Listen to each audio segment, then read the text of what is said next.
Well, we certainly know the city of Battle Creek has been fixated, working on a couple of ordinances as it relates to panhandling. A initial vote on that passed on a 5-4 vote at the last commission meeting. There would be another one in September that would clear the way for it. Were it to pass then. There have been a number of perspectives on this. You've heard a lot of them here on the morning show. One of them, as this was being discussed, the American Civil Liberties Union took no excess time in saying, listen, Battle Creek, watch out with that. But why did they say that? What is the purview behind that? We thought we would find out today as we welcome to the program Miriam Aukerman.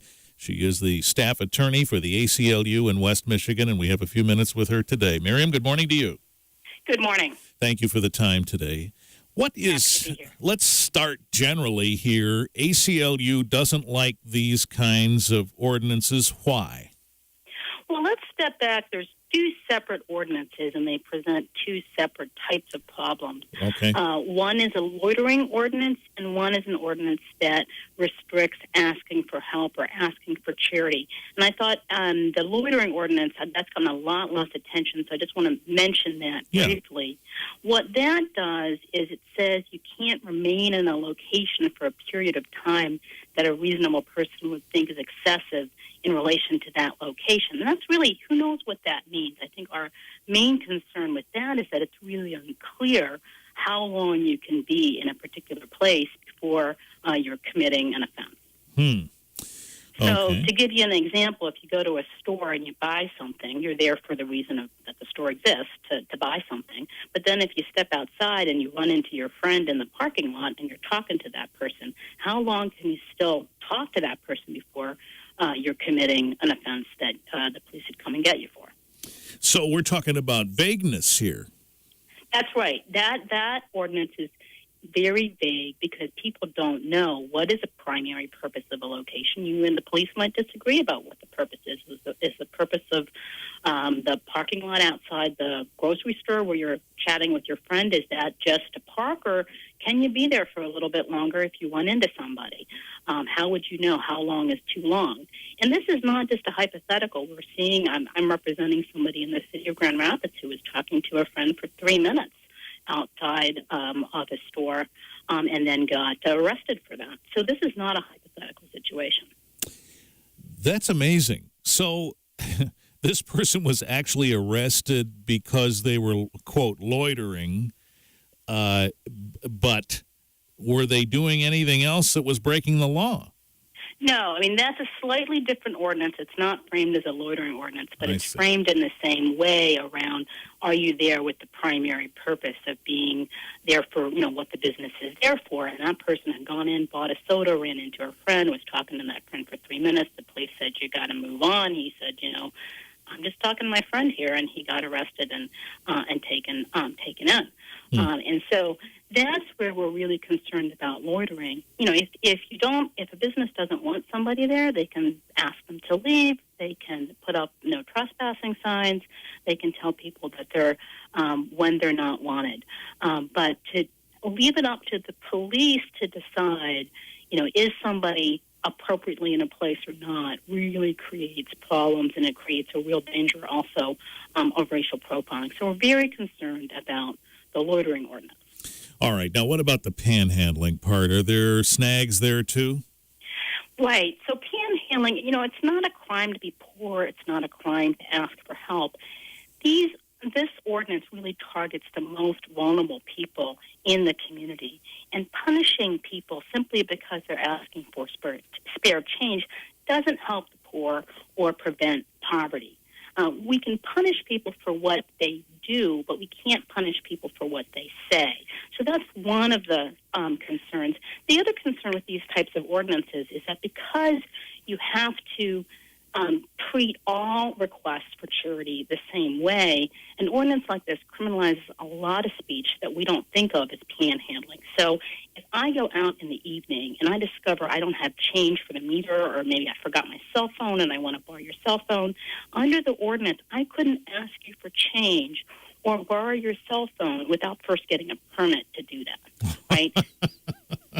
Wow. So we think about this as, oh, it's those disheveled people who are asking us for change, but because these types of ordinances, you have to apply them equally to everyone. You can't just say, well, panhandlers, poor people can't ask for money, but the rest of us, we can borrow money for the meter, we can borrow a cell phone, we can do that without a permit. You have to treat everybody the same way.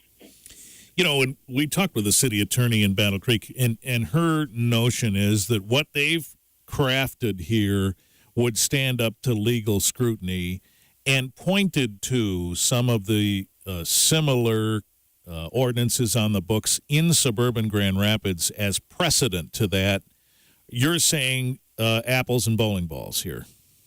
Well, I'm saying that courts around the country are finding ordinances that look a lot like the one that Battle Creek is considering to be unconstitutional because they're really overbroad. They restrict a lot of speech that's protected, and they restrict not just the speech of panhandlers, but the speech of the rest of us. I mean, if you're a kid raising money for a church mission trip or high school band uniforms, you can't go door to door now asking for donations if this passes. And so I think we really have to think about who all is going to be affected.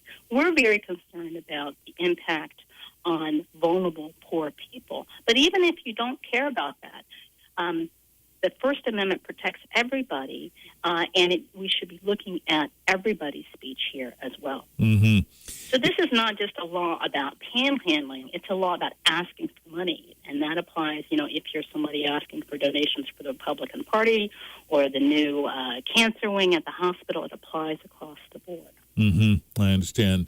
So then does that mean if the verbiage of these ordinances were to become more focused, that is to say, outlaw specifically panhandling, then they would not attract the ACLU attention as much?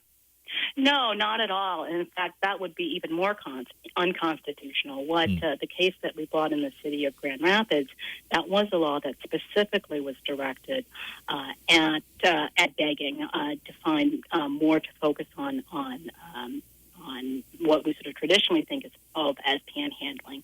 And what the courts there said is you can't single out panhandlers. So the problem that I think cities have is that they want to sweep poverty under the rug. They want to not have to look at panhandlers. And so they try to pass these ordinances, but they can't direct them specifically at panhandlers because that would be unconstitutional. I see. And at the same time, they don't really want to prevent people from, sitting in the outdoor restaurant and making a pitch for donations for their favorite charity. And so that's the difficulty that these ordinances present. It's not a crime to be poor. It's not a crime to ask for help. And what cities need to do is really focus, and this is what the courts have said, cities need to focus on the conduct that's a problem rather than the speech. So it's not asking for money that's a problem. It's, if somebody's blocking an entrance to a building, you can, I assume Battle Creek has, or if they don't have, they could have ordinances that say you can't block entrances to buildings. Mm-hmm. That's different from saying you can't ask for money near an entrance to a building, because the one is speech and the other is conduct. So if the person is preventing you from getting into a building, that's something that you can restrict because that's a public safety issue. But simply asking for money, that's not a public safety issue. That's something that's protected by our Constitution. Mm-hmm. That's asking for help, it's asking for charity, it's soliciting for money, and most of us do that at some point in our lives. Miriam Aukerman is with us, ACLU staff attorney here in West Michigan. We'll get back to that in just a minute after we come back from this break on WBCK. We're talking about the proposed panhandling ordinances up at some debate right now in Battle Creek. Miriam Aukerman is with us, a staff attorney with the American Civil Liberties Union here in West Michigan. So, yeah, it's interesting that really we get hung up here, Miriam, on the verbiage of what this means. And you talked about the notion of punishing someone because they're poor. Apparently what's at the crux of this, the motivation for this, is a couple of things. One, an intimidation factor, that the approach that is employed by some who would be inclined to panhandle is intimidating to some people and they feel threatened. So there's that. Secondly, there's a notion that an element of panhandlers in Battle Creek, at least, maybe elsewhere, are transient. They come in from elsewhere. They intimidate you. If you give them change or food in an attempt to help, they throw that away. They want cash, paper, foldable money, and try to do the best they can to get that and move on. And so there's where some of these motivations evidently come from. I presume you've heard that before, and I don't know what effect that has when trying to create some kind of ordinances like this. Well, a couple responses to that. One is that, what one has a right, people have a right to ask. They don't have a right to get.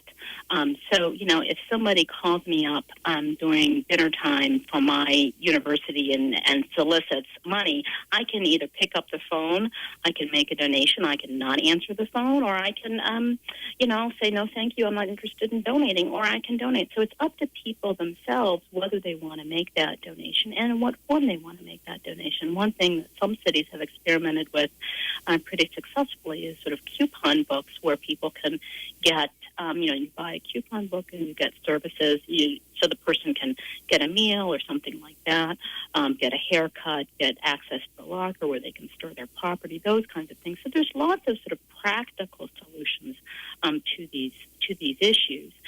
In terms of the intimidation issue, the question there really is, does this rise to the level of harassment or stalking? Because there's laws on the books that prevent that. And that, again, that's conduct, right? If somebody is stalking me down the street to the point where I feel unsafe, it doesn't matter if they're asking me for money, right? It's that conduct that's making me feel scared, and that's something that there's laws on the books to prevent.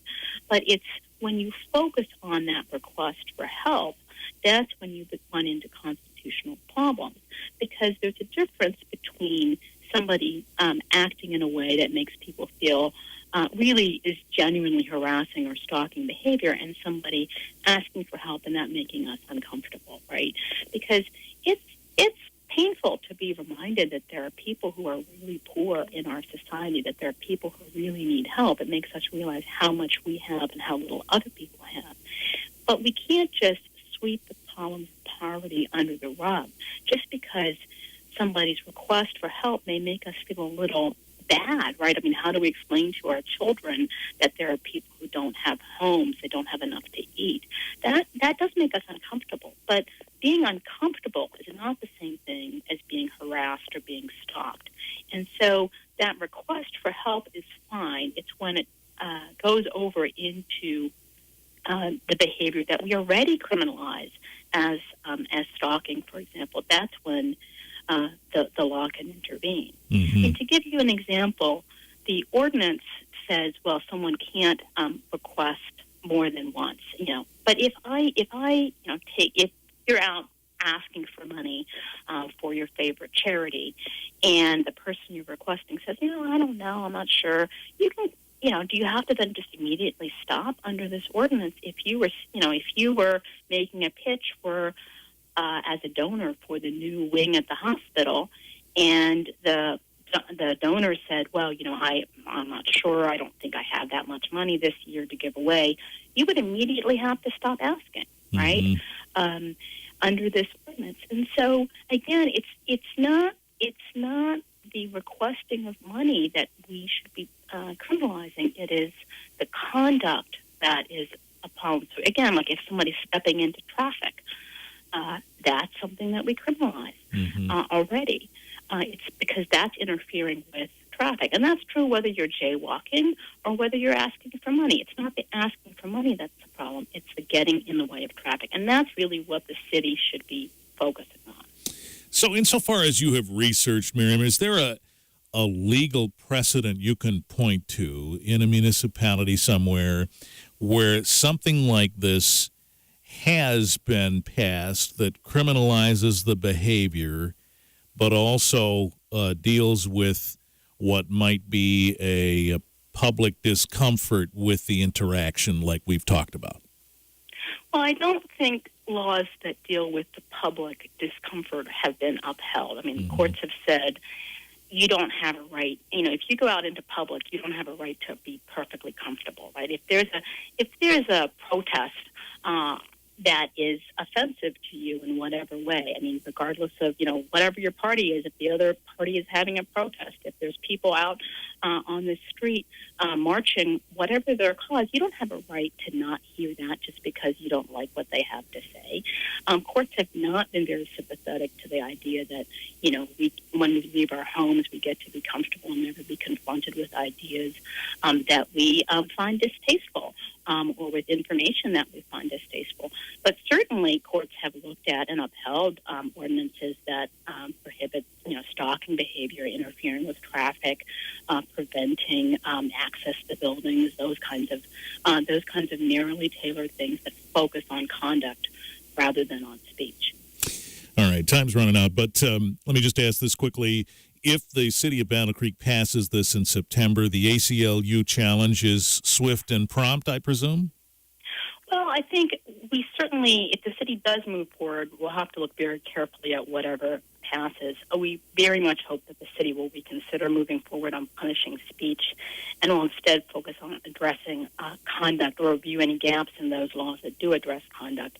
We believe that Battle Creek is not the sort of city that wants to make it a crime to be poor.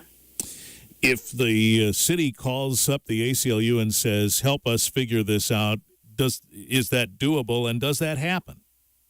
We have had conversations with the city attorney's office. The reason we sent the letters, we really wanted to make sure that the city attorney's office had the full information about the legal poems with the ordinances that are being considered, and we provided a lot of information precisely because we hope that Battle Creek will do the right thing here. We appreciate the time you've given us. Thank you. Thanks so much. Have a great day. You too. Miriam Aukerman is with the ACLU, staff attorney based in West Michigan. I promise we haven't heard the last of this issue, have we?